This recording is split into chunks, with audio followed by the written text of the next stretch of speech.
जो तीसरा है वो है अदर ऑब्जेक्टिव। अदर ऑब्जेक्टिव का पहला पॉइंट है गिविंग सजेशंस टू एम्प्लॉयज़ को सजेशन देना कि वो काम अच्छे से करें, दोबारा वो गलतियां ना करें जो कि पकड़ा चुकी हैं। वो समझाना इस तरह की गलतियों को कैसे रोका जाए, कैसे बचा जाए इन तरह की गलतियों से, इस बारे में सजेशन देना। उनके काम में किस तरीके से और सफाई आ सके और अच्छे से कर सकें, इस बारे में उन्हें बतलाना, ट्रेनिंग देना। ये अदर ऑब्जेक्टिव का पहला पॉइंट है, गिविंग सजेशंस टू एम्प्लॉयज़। इस पर जो दूसरा पॉइंट है वो है second point, moral pressure on employees. Moral pressure on employees. Employees को मोरली मोटिवेट करना, उन्हें बतलाना कि आप कंपनी के लिए वफ़ादार रहिए, कंपनी के लिए अच्छे से काम करिए। कंपनी को प्रॉफिट होगा, कंपनी आगे बढ़ेगी तो वो प्रॉफिट आप लोग को भी बटेगा, आप लोग भी साथ में आगे बढ़ेंगे कंपनी के साथ साथ। इस तरह की बातों को वो बतला के उनको मोटिवेट करना कि आप अच्छे से अच्छा काम करिए, अपना 100% एफ़र्ट दीजिए काम में, फुल एफिशिएंसी से आप काम करिए। तो दूसरा पॉइंट था moral pressure on employees. Third point है इसके अंदर satisfying government officials. Satisfying government officials means कि जो गवर्नमेंट की टीम आपके कंपनी के अकाउंट का जांच करने आए, छानबीन करने आए, उनको सेटिस्फाई करना। वो जो भी क्वेश्चन पूछें उसका सही जवाब देना।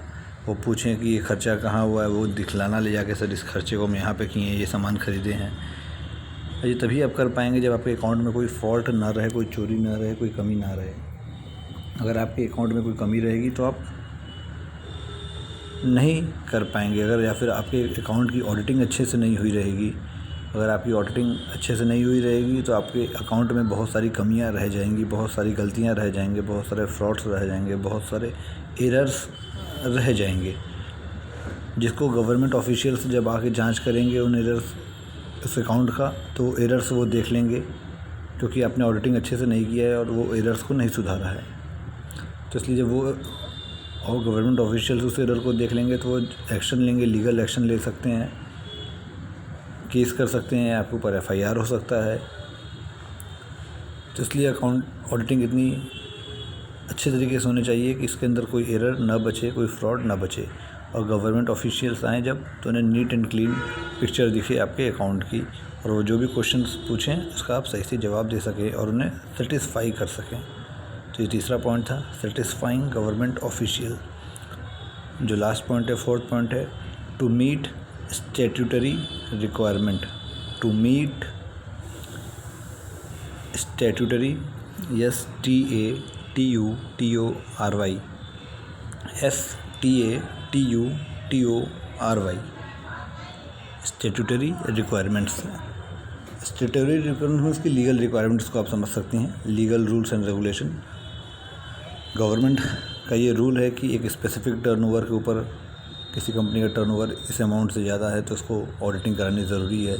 कोई गवर्नमेंट ऑर्गेनाइजेशन है जिसे गवर्नमेंट पैसा देता है, NGOs हैं, उन लोगों को एक स्पेसिफिक टाइम पीरियड के बाद अपने कंपनी का, अपने NGO का, अपने ऑर्गेनाइजेशन का ऑडिटिंग कराना ज़रूरी होता है, क्योंकि ये गवर्नमेंट की रूल है। अगर नहीं करवाएंगे तो उन्हें पनिशमेंट मिलेगा, फाइन्स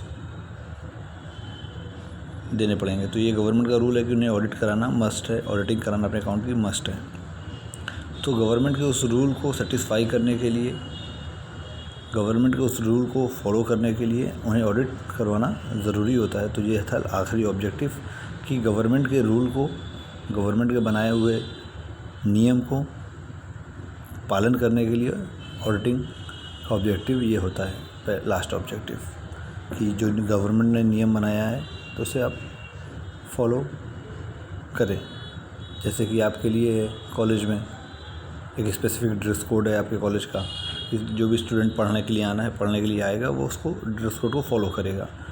तो जब आप वो ड्रेस कोड को फॉलो करती हैं तो अब वो स्टैट्यूटरी रिक्वायरमेंट को फुलफ़िल करते हैं कॉलेज के। तो इसी तरीके से गवर्नमेंट का भी ये है कि इस कंपनी को, इस तरह की कंपनियों को, ऑर्गेनाइजेशन को, एनजीओ को ऑडिटिंग करानी ज़रूरी है, तो उसके अकॉर्डिंग वो ऑडिट कराते हैं और गवर्नमेंट के रूल्स को फॉलो करते हैं।